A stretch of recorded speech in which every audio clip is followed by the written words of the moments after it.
16 श्राद्ध में 16 दिन आर्यमा स्वामी पितरों को पितृलोक चंद्रलोक से ऊपर पितृलोक से लेकर निकलते हैं। जैसे आपके यहाँ चतुर्थी का श्राद्ध है तो चतुर्थी के श्राद्ध वाले दिन जितने भी चतुर्थी के श्राद्ध वाले हैं सब जगह पर पितरों को भेजते हैं, उनकी छतों पर छोड़कर आते हैं।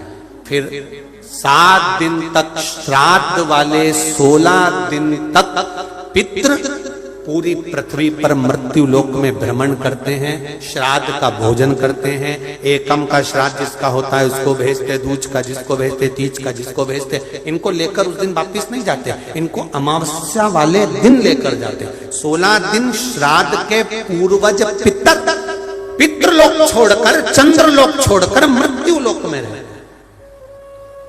भ्रमण करते रहे। 2 चावल का दाना आप अपने पूर्वजों के पितरों के स्थान का स्मरण कर कर या परिंदा या मटके का स्मरण कर कर छत पर डाल दे, उसका स्मरण रहे,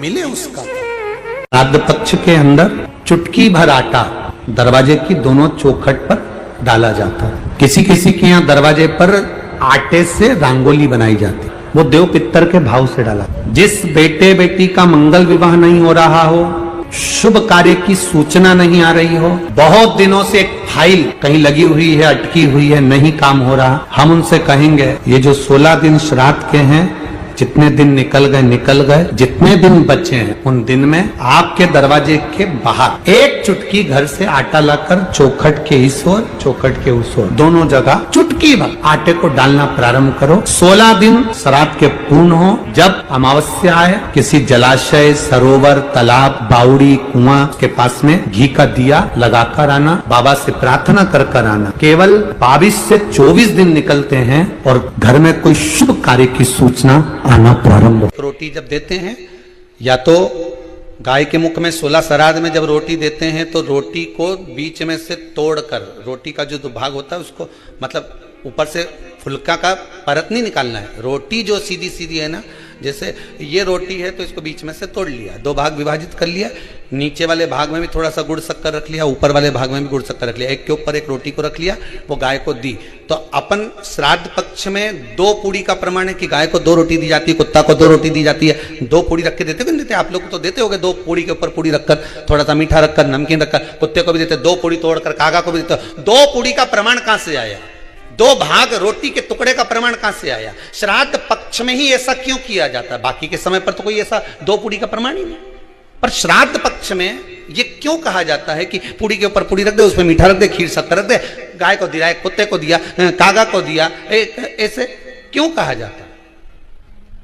उसका कारण क्या होता है? उसका केवल एक कारण है, जो नारी ने भोजन का निर्माण करा है, जो घर की बहू भोजन बनाई है, जो घर की बेटी ने भोजन बनाया है, घर की माता ने भोजन बनाया है।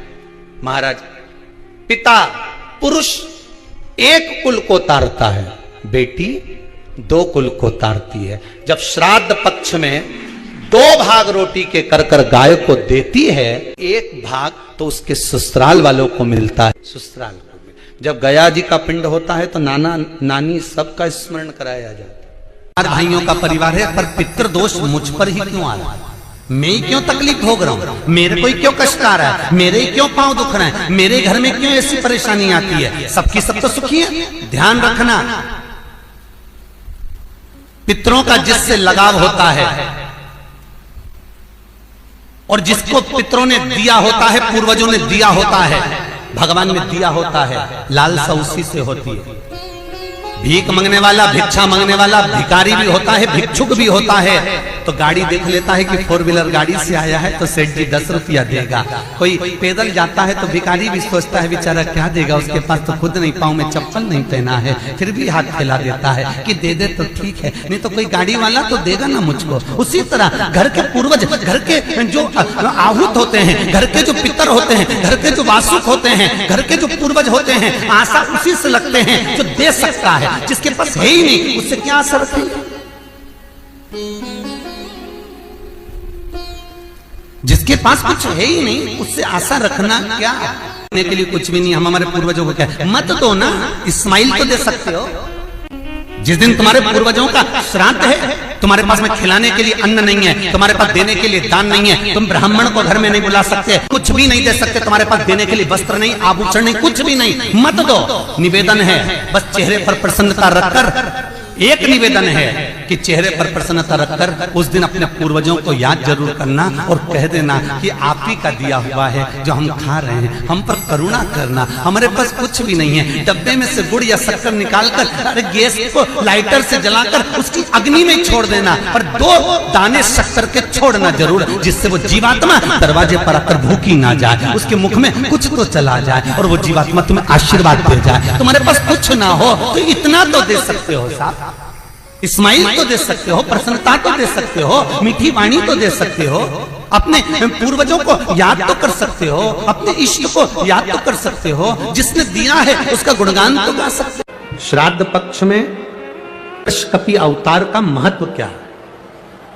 विषकपि अवतार की महत्वता क्या है? देव पितर शिव महापुराण में अगर 16 दिन श्राद्ध के होते हैं और 16 दिन श्राद्ध में से कोई भी एक दिन श्राद्ध का जो तुम्हारी मर्जी पड़ जाए, जिस दिन तुम घर में फ्री हो, जिस दिन तुम्हारी मर्जी पड़ जाए, जिस दिन तुम्हारा मन कर जाए, उस दिन वृषकपि विषकपि नाम लेकर एक रोटी में थोड़ी सी शक्कर या गुड़, थोड़ा सा चावल, थोड़ा सा अगर चावल नहीं हो तो खीर बन जाए तो ज्यादा अच्छी है, और रोटी के अंदर रखकर वृषकपि या विषकपि, भगवान शंकर का एक अवतार है नारायण के साथ में।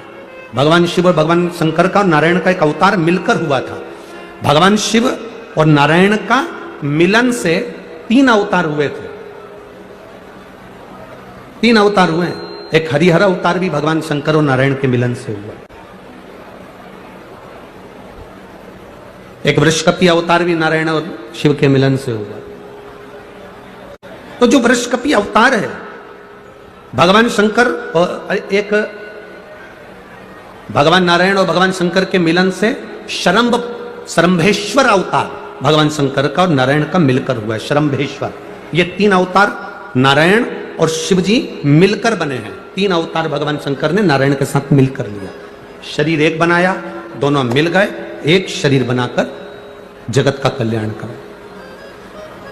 रोटी हो तो रोटी, पूड़ी हो तो पूड़ी, पराठा हो तो पराठा, जो तुम बनाए हो उसमें थोड़ा सा मात्रा दूध चावल की या खीर की, थोड़ी सी मात्रा गुड़ की, और वृषकपि या विषकपि अवतार का नाम लेकर अपने दरवाजे के बाहर खड़े होकर जो गौ माता को श्राद्ध पक्ष में किसी भी दिन ये भोजन वृषकपि का नाम लेकर दे देते हैं, उसके घर में कभी संपदा की कमी नहीं आती, धन की कमी नहीं आती।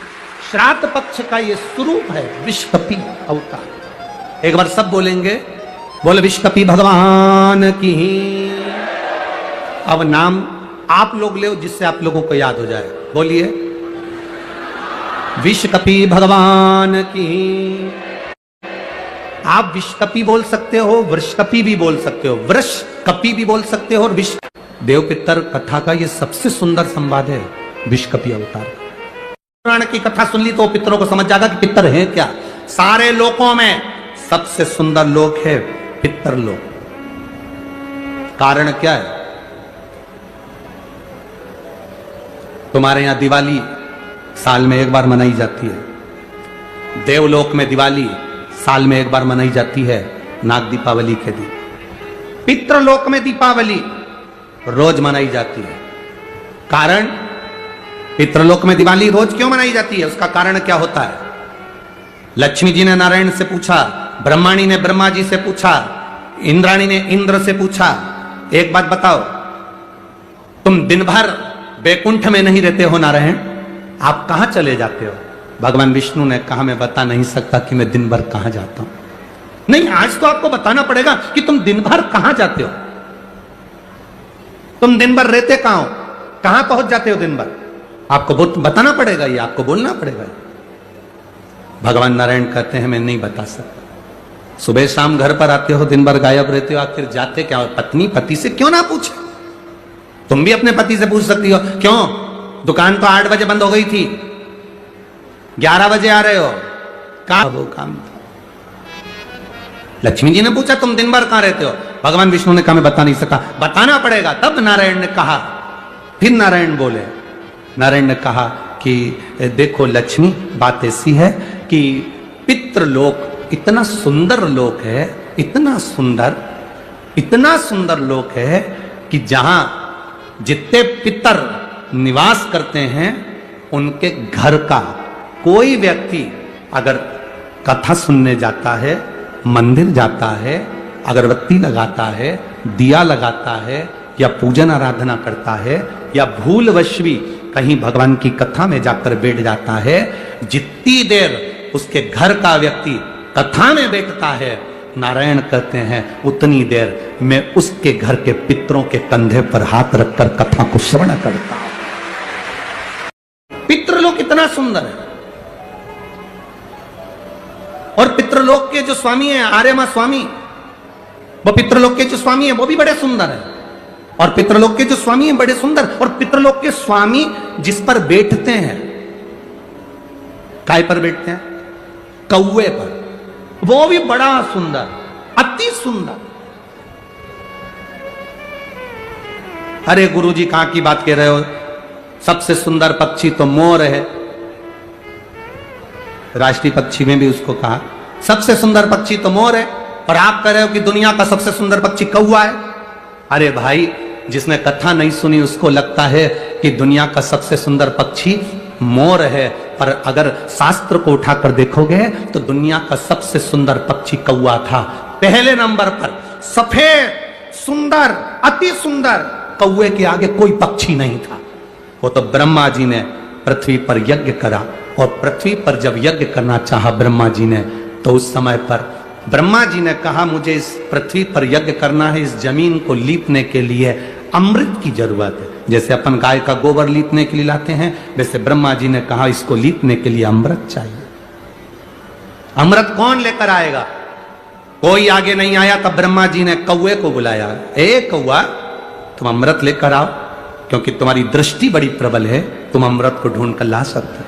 कौवा अमृत तो लाना, पर झूठा मत करना, अमृत को लेकर आना, मुझे बताना कहां रखा है तो मैं लेने चले जाऊंगा। कौवे ने कहा जो आज्ञा ब्रह्मदेव। कौवा आर्यमा स्वामी को नमन करा, प्रभु ब्रह्मा जी का काम है, मुझे जाना पड़ेगा। कौवा बड़ा सुंदर था, बुद्धिमान था, तो कौवे को भेज दिया। इसलिए रामचरितमानस में काकभसुंडी की कथा बार बार आती है। गरुड़ और कौवे की कथा रही है। कौवा कितना विद्वान था, चला अमृत का पता लगाने के लिए। जब कौवा चला, अमृत का पता लगाते लगाते लगाते लगाते कौवे ने संकल्प ले लिया था कि जब तक अमृत नहीं मिलेगा मैं मुख झूठा नहीं करूंगा, पानी तक नहीं पीऊंगा। भूखा प्यासा कौवा दौड़ता रहा। आर्यमा स्वामी से कहकर कौवा दौड़ते दौड़ते दौड़ते दौड़ते जाए। बहुत दिन हो गए, तब कौवे को अमृत मिला। अमृत मिला तो कौवे को लगा बहुत तेज प्यास लग रही है, करूं क्या? कौवे ने उस अमृत को झूठा कर दिया। ब्रह्मा जी को आकर कहा स्वामी अमृत वहां रखा हुआ है, पर बात इतनी सी है कि मैंने उस अमृत को झूठा कर दिया। ब्रह्मा जी को क्रोध आ गया। ब्रह्मा जी ने कहा रे कौवे, तू सफेद होकर, सुंदर होकर, तूने ऐसा काला काम कर दिया, ऐसा बेकार काम करा, तूने अमृत को झूठा करा और ऐसा काला काम तूने करा। मैं तुझे श्राप देता हूं कौवे, तू गोरे से काला हो जाएगा। तूने अमृत को झूठा करा, इसलिए तेरी वाणी कर्कश हो जाएगी, तेरी वाणी कर्कश हो जाएगी। अमृत को कौवे ने झूठा करा था, इसलिए सारे पक्षी जल्दी मरते हैं, पर कौवा इतनी आसानी से नहीं मरता। कौवा इतनी आसानी से नहीं मरता। सारे पक्षी जल्दी मरते हैं, पर कौवा आसानी से नहीं मरता। तेरी वाणी कर्कश होगी तो काला होगा। सुंदर कौवा काला हो गया। आर्यमा स्वामी ने देखा कि मेरा कौवा, मैं जिस पर बैठता हूं, ये काला हो गया। आर्यमा स्वामी ने ब्रह्मा जी से कहा आप क्या चाहते थे? ब्रह्मा जी कहते हैं मुझे यज्ञ करना था, जमीन को लीपना था, कौवे ने अमृत झूठा कर दिया। क्यों चिंता करते हो? अमृत तो अमृत है, कोई झूठा भी कर देगा तो अमृत की शान कहां घट जाएगी? अमृत की क्या शान घटना?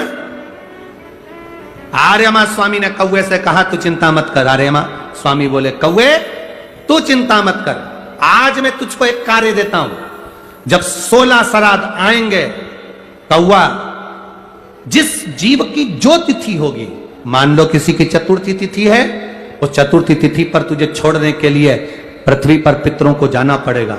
जब उनके छत पर तो पितरों को छोड़ने के लिए जाएगा, कौआ जब तू वापिस आएगा तेरे लिए छत के ऊपर भोजन रखा रहेगा, जिसकी छत पर भोजन रखा मिल जाए उसको तू पाएगा तो पितृ तृप्त होंगे। कौए ने कहा मेरे द्वारा पितृ तृप्त होंगे? कौआ नहीं, जब पितर वापिस आएंगे पितृलोक में रहेंगे, उनको 1 वर्ष के अंदर जब भूख लगेगी तब कौआ तो अपनी चोंच में उनकी छत से जो भोजन लेकर आएगा अपनी चोंच से निकालकर उन पितरों को देगा, जिससे उनका कल्याण होगा और वो आशीर्वाद प्रदान करेंगे। हम नहीं पहचानते हमारे शास्त्रों के विधानों को, हमने कह दिया ये अच्छा है, हमने कह दिया वो अच्छा, उसको समझो क्या कि श्रेष्ठता कहां है। शिव तत्व की प्राप्ति का एक आनंद बिंदु। गाय का जो गोबर गिरता है, कंडा बनता, चिना बनता, या वो उपला, अलोना, गोबरी, जो समझो आप, वो बन गया। पितरों को घी में गुड़ मिलाकर, शक्कर मिलाकर धूप देते हैं, वो धूप का प्रारंभ कहां से हुआ वो समझना। असमंज ने वशिष्ठ बाबा से कहा मेरे भाई नहीं मिल रहे। वशिष्ठ ऋषि ने कहा रुको, अपने शिष्य से कहा नंदनी गाय का जो गोबर का कंडा बना है, छेना बना है, उसको लेकर अलोना, गोबरी, उसको लाओ। कंडे को लाया गया, अग्नि में जलाया गया, जलाकर असमंज के सामने उसको रखा गया। उसमें नंदनी गाय के दूध का घी बनाकर उस कंडे पर छोड़ा गया। कंडे में से जो धुआं निकला, जो धूप निकली, जो तरंग निकली, जो सुगंध निकली, वशिष्ठ बाबा ने असमंज से कहा सुनो, ये तरंग, ये धुआं, ये गंध इस कंडे की, गाय के गोबर के कंडे की, उस घी की तरंग जहां जा रही है वहां तुम जाओ, इस तरंग, इस सुगंध के पीछे पीछे जाना, तुम्हें तुम्हारे भाई प्राप्त हो जाएंगे। असमंज उस तरंग सुगंध के पीछे पीछे पीछे पीछे पीछे पीछे खुशबू लेते हुए सुगंध धुएं के पीछे पीछे जाने लगा। जाते जाते जाते जाते कपिल मुनि के आश्रम में असमंज पहुंच गए। सुगंध, जो कंडे पर धूप दी थी, घी छोड़ा था, नंदनी गाय का जो घृत छोड़ा गया था, उसकी गंध से कपिल मुनि के आश्रम में राजा रुक गए। असमंज उस गंध को वहीं पर जानकर उन्होंने देखा यहां पर जरूर मिलेंगे। तब कपिल मुनि मिले और कपिल मुनि से मालूम पड़ा कि मेरे 60,000 भाइयों ने कपिल मुनि पर घोड़े के चोरी का, अश्व की चोरी का इल्जाम लगाया था, अश्वमेध यज्ञ के अश्व की चोरी का इल्जाम लगाया था, इसलिए ये 60,000 कपिल मुनि के आश्रम में जलकर भस्म हो गए, 60,000 राख के ढेर बन गए। असमंज ने कपिल मुनि के हाथ जोड़ लिए, गुरुवर मैं आपको नमन करता हूं, मेरे भाइयों से गलती हो गई, आप पर चोरी का इल्जाम लगा दिया, निवेदन केवल इतना है कि अब मेरे भाइयों का कल्याण कैसे होगा, ये मेरे 60,000 जो भाई मरे हैं इनकी मुक्ति कैसे होगी, इनका मोक्ष कैसे होगा।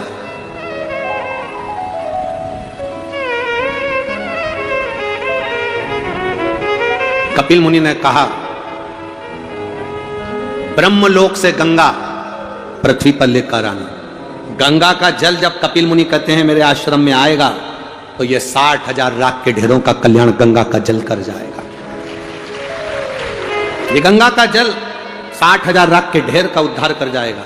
गंगा का जल लाना चाहिए। असमंज, गंगा जी लाने में समय लगेगा, पहले तुम तुम्हारा घोड़ा लेकर जाओ, अश्व लेकर जाओ और तुम्हारे पिता सगर से अश्वमेध यज्ञ की पूर्णाहुति करवाओ, उसके बाद में गंगा लाना। अश्व लेकर असमंज चले, पर असमंज घर नहीं गए, वशिष्ठ बाबा के घर पर पहुंच गए।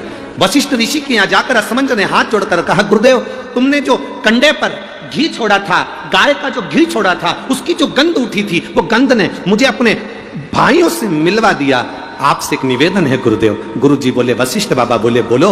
असमंज क्या चाहते हो? असमंज ने कहा, गुरुवर एक आशीर्वाद संसार के लोगों के लिए दे दीजिए कि गाय के गोबर के कंडे पर, गाय के गोबर के छेना पर, अलोनी पर, इस कंडे पर जो घृत गाय का घी छोड़ेगा या गुड़ शक्कर उस पर छोड़ेगा, उसकी गंध उसके पितरों को तृप्त कर दे और पितरों का आशीर्वाद उसके घर पर मिले। ये मुझे वर दीजिए, ये मुझे वर प्रदान करिए। आप लोगों में से कितने लोग हैं जिनके घर में कंडा जलाकर धूप दी जाती है? हाथ हिलाओ जरा। सभी लोग हैं, बहुत सारे। ठीक है, रखिए रखिए रखिए, जरूरी है।